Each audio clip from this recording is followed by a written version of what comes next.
വീഡിയോയിലേക്ക് എല്ലാവർക്കും സ്വാഗതം. ഞാൻ ഇന്ന് നിങ്ങൾക്ക് പരിചയപ്പെടുത്താൻ പോകുന്നത് കുറച്ച് ഇൻഡോർ പ്ലാന്റ്സ് ഒക്കെയാണ്. നമുക്ക് നമ്മുടെ വീട്ടിൽ ബാൽക്കണിയിലും അതുപോലെ തന്നെ വീടിൻ്റെ ഉള്ളിലും എല്ലാം സെറ്റ് ചെയ്യാൻ പറ്റിയിട്ടുള്ള കുറച്ച് ഇൻഡോർ പ്ലാന്റ്സ് ആണ്. ഇതിപ്പോൾ ഞാൻ എൻ്റെ വീടിൻ്റെ ബാൽക്കണിയിലാണ് സെറ്റ് ചെയ്തിരിക്കുന്നത്. പ്ലാസ്റ്റിക് കുപ്പികളിലും അതുപോലെ തന്നെ ചില്ല് കുപ്പികളിലുമാണ് ഈ പ്ലാന്റ്സ് എല്ലാം സെറ്റ് ചെയ്തിരിക്കുന്നത്. അതുപോലെ ഇതെല്ലാം ഇലച്ചെടികളാണ്, പൂക്കൾ ഉണ്ടാവില്ല. വളരെ ഈസി ആയിട്ട് മെയിൻറ്റെയിൻ ചെയ്യാൻ പറ്റിയിട്ടുള്ള പ്ലാന്റ്സ് ആണ് ഇതെല്ലാം. നമുക്ക് ഒരുപാട് കെയർ കൊടുക്കേണ്ട കാര്യമൊന്നുമില്ല. അന്ന് നല്ല ഭംഗിയാണ് കാണാനായിട്ട്. ബിഗിനേഴ്സിനൊക്കെ വളർത്താൻ പറ്റിയിട്ടുള്ള നല്ല പ്ലാന്റ്സ് ആണ് ഇതെല്ലാം. നിങ്ങൾക്ക് എല്ലാവർക്കും ഇതുപോലെ വീട്ടിലൊക്കെ വെച്ച് സെറ്റ് ചെയ്ത് നോക്കാം. ഫ്ലാറ്റിലൊക്കെ ആണെങ്കിൽ തീർച്ചയായിട്ടും ഇങ്ങനെ സെറ്റ് ചെയ്യാം. അല്ലാത്തവർക്കും വീട്ടിലൊക്കെ സെറ്റ് ചെയ്യാം. വെള്ളത്തിലും വെക്കാം, അതുപോലെ തന്നെ മണ്ണിലും വെക്കാൻ പറ്റില്ല പ്ലാന്റ്സ് ആണ് ഇതെല്ലാം. ഇതിപ്പോൾ ഞാൻ എൻ്റെ വീടിൻ്റെ ജനലിലാണ് വെച്ചിരിക്കുന്നത്. ജനലിൻ്റെ സൈഡിൽ വെച്ചിരിക്കുകയാണ്. കുപ്പികളിൽ വെള്ളം ഒഴിച്ചിട്ടാണ് വെച്ചിരിക്കുന്നത്. ഇതിപ്പോൾ ഞാൻ എൻ്റെ വീടിൻ്റെ ടേബിളിലാണ് വെച്ചിരിക്കുന്നത്. ഇതിപ്പോൾ നമ്മുടെ നാട്ടിലൊക്കെ കണ്ടുവരുന്ന ഒരു നാടൻ വെറൈറ്റി ആയിട്ടുള്ള ഒരു ചെടിയാണ് മണി പ്ലാന്റ്, അല്ലെങ്കിൽ പോത്തോസ് എന്നാണ് ഇതിൻ്റെ പേര്. ഗോൾഡൻ പോത്തോസ് ആണിത്. ഇതിന് എയർ പ്യൂരിഫൈ ചെയ്യാനുള്ള കഴിവുണ്ട് കേട്ടോ. അതുകൊണ്ട് തന്നെ ഇത് നന്നായിട്ട് നമുക്ക് ഇൻഡോറൊക്കെ ആയിട്ട് അടിപൊളിയായിട്ട് വളർത്താം. ഇത് ചിരട്ട കൊണ്ട് ചെയ്തിരിക്കുന്ന ഒരു ബോട്ടിൽ വർക്കാണ്. ഇതിൻ്റെ വീഡിയോ ഞാൻ ചെയ്തിട്ടുണ്ട്. ലിങ്ക് ഞാൻ ഡിസ്ക്രിപ്ഷൻ ബോക്സിൽ മെൻഷൻ ചെയ്യാം. എല്ലാവരും ഒന്ന് കാണുക. ഇതിപ്പോൾ ഞാൻ എൻ്റെ വീടിൻ്റെ കിച്ചണിൽ സെറ്റ് ചെയ്തിരിക്കുകയാണ്. ഇതിനൊന്നും അധികം സൺലൈറ്റിൻ്റെ ആവശ്യമില്ല. അതുകൊണ്ട് തന്നെ നമുക്ക് വീടിൻ്റെ ഉള്ളിലൊക്കെ സിമ്പിളായിട്ട് വെക്കാം. ഒരുപാട് സൂര്യപ്രകാശമൊന്നും കിട്ടേണ്ട ആവശ്യമില്ലല്ലോ.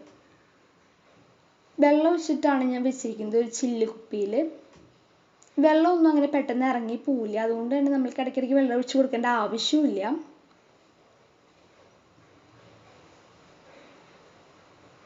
നല്ല ഭംഗിയാണ് ഇതൊക്കെ കാണാനായിട്ട്. ഇങ്ങനെ വളർന്നു വരുമ്പോൾ പെട്ടെന്ന് വളർന്നു വരുന്നൊരു ചെടിയാണ്.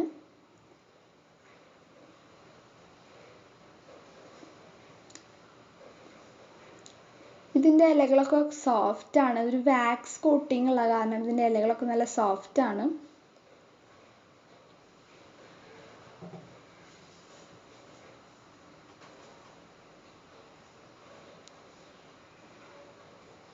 ഇതിപ്പോൾ ഞാൻ എൻ്റെ വീട്ടിൽ ഇങ്ങനെ പടർത്തി കയറ്റിയിരിക്കുന്ന പോലെ സെറ്റ് ചെയ്തിരിക്കുകയാണ്. ഇതിങ്ങനെ നീളത്തിൽ വളരുന്നൊരു ചെടി ആയതുകൊണ്ട് നമുക്ക് ഇതുപോലെ സെറ്റ് ചെയ്യാനായിട്ട് പറ്റും. ഇതിപ്പോൾ ഞാനൊരു ബോട്ടിൽ കട്ട് ചെയ്തിട്ട്, പ്ലാസ്റ്റിക് ബോട്ടിൽ കട്ട് ചെയ്തിട്ട് അതിൻ്റെ ഉള്ളിൽ സെറ്റ് ചെയ്തിരിക്കുകയാണ്, മണ്ണ് നിറച്ചിട്ട്. ഇതിപ്പോൾ മുറിഞ്ഞു പോയൊരു ബോട്ടിലാണ്, വാട്ടർ ബോട്ടിലാണ്. അപ്പോൾ അതിൽ ഞാൻ ഇതുപോലെ സെറ്റ് ചെയ്തിരിക്കുകയാണ്. ഇപ്പോൾ ഒരു ബോട്ടിലിൻ്റെ മേൽഭാഗം കട്ട് ചെയ്ത് കളഞ്ഞിട്ട് അതിൽ മണ്ണ് നിറച്ചിട്ടാണ് വെച്ചിരിക്കുന്നത്. നിങ്ങൾക്ക് ഇതുപോലെ ഉള്ള മിനറൽ വാട്ടറിൻ്റെ ബോട്ടിലിലോ അല്ലെങ്കിൽ ജ്യൂസ് ബോട്ടിൽസിലോ ഒക്കെ ഇതുപോലെ കട്ട് ചെയ്തിട്ട് നിങ്ങൾക്ക് വെക്കാം. പ്ലാസ്റ്റിക് ബോട്ടിലും അതുപോലെ തന്നെ ഏത് ബോട്ടിലിൽ വേണമെങ്കിലും വെക്കാം. പ്രകൃതിക്കും ഒരു നല്ലതാണ്. നമുക്ക് ഒരുപാട് വേസ്റ്റ് കൊടുക്കാണ്ട് അതെല്ലാം നമ്മൾ യൂസ് ചെയ്യുമ്പോൾ, റീയൂസ് ചെയ്യുമ്പോൾ നല്ലതാണ്. നമ്മൾക്ക് ഇങ്ങനെ ചെടി വളർത്താം. ഇതിപ്പോൾ ഞാൻ ലിവിങ് റൂമിൽ വെച്ചിരിക്കുകയാണ്. ഇതൊരു പ്ലാസ്റ്റിക് ചട്ടിയിലാണ് വെച്ചിരിക്കുന്നത്. പ്ലാസ്റ്റിക് ചട്ടിയിൽ മണ്ണ് നിറച്ചിട്ട് അതിന് മുകളിൽ കളർ കല്ലുകൾ ഇട്ടിട്ട് വെച്ചിരിക്കുകയാണ്. കയറി വരുമ്പോൾ തന്നെ നല്ലൊരു ഷോ ആയിരിക്കും. നമ്മൾ പ്ലാസ്റ്റിക് ചെടികളൊക്കെ വെക്കുന്നതിന് പകരം നമുക്ക് ഇങ്ങനത്തെ ലൈവ് ആയിട്ടുള്ള ചെടികൾ വെക്കാം. ഇപ്പോൾ വർക്ക് ചെയ്തിരിക്കുന്ന ബോട്ടിൽസിൽ വെള്ളം ഒഴിച്ചിട്ട് വെച്ച് കൊടുത്തിരിക്കുകയാണ്. ഇതുപോലെ നിങ്ങൾക്ക് ബോട്ടിൽസൊക്കെ വർക്ക് ചെയ്തിട്ട് അതിൽ വെള്ളം ഒഴിച്ചിട്ട് വെച്ച് കൊടുക്കാം.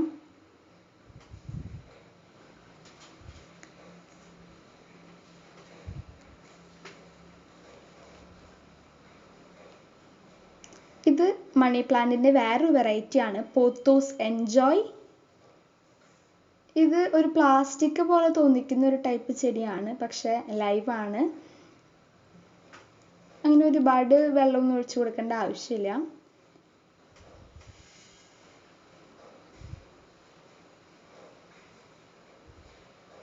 ഇതുപോലെ ചില്ലുകുപ്പിയിൽ നിങ്ങൾക്ക് ഇങ്ങനെ വർക്കൊക്കെ ചെയ്തിട്ടും അല്ലാണ്ടും വെക്കാം. ഇതാണ് സ്പൈഡർ പ്ലാന്റ്. ഇത് നിങ്ങൾക്ക് മണ്ണിലും വളർത്താം, അതുപോലെ തന്നെ വെള്ളത്തിലും വളർത്താം. നല്ല ഭംഗിയാണ് കാണാനായിട്ടായാലും.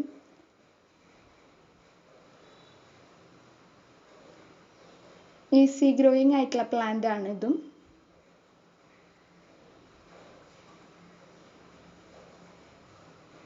ഇതാണ് സ്നേക്ക് പ്ലാന്റ്. ഇതിന് ഒട്ടും തന്നെ വെള്ളം ഒഴിച്ചു കൊടുത്തില്ലെങ്കിൽ യാതൊരു പ്രശ്നവുമില്ല. 2 മാസത്തോളം വെള്ളം ഒഴിച്ചു കൊടുത്തില്ലെങ്കിലും യാതൊരു പ്രശ്നവുമില്ലാത്ത ചെടിയാണ്. ഇതിലിപ്പോൾ വെള്ളം നിൽക്കുന്നത് മഴ പെയ്തതുകൊണ്ടാണ് കേട്ടോ. നന്നായിട്ട് വളരുന്ന ചെടിയാണ്. നീളത്തിലാണ് ഇതിൻ്റെ ഇലകൾ. ഇലകളിൽ മാത്രമേ ഉണ്ടാവുള്ളൂ, പൂക്കൾ ഉണ്ടാവില്ല. ഞാൻ നേരത്തെ പറഞ്ഞതുപോലെ ആലോവേരയൊക്കെ പോലെ തോന്നിക്കുന്ന ഒരു ടൈപ്പ് ചെടിയാണ്. ഇതിപ്പോൾ ഞാൻ ഐസ്ക്രീം ബോട്ടിലാണ് മണ്ണ് നിറച്ചിട്ട് വെച്ചിരിക്കുന്നത്.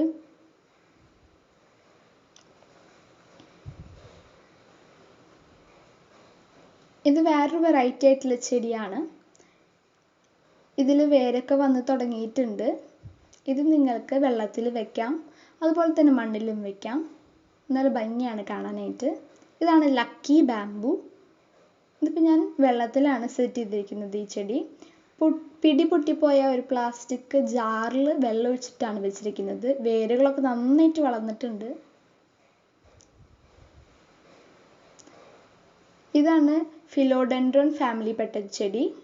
അപ്പോൾ ഇതെല്ലാവരും ട്രൈ ചെയ്ത് നോക്കണം.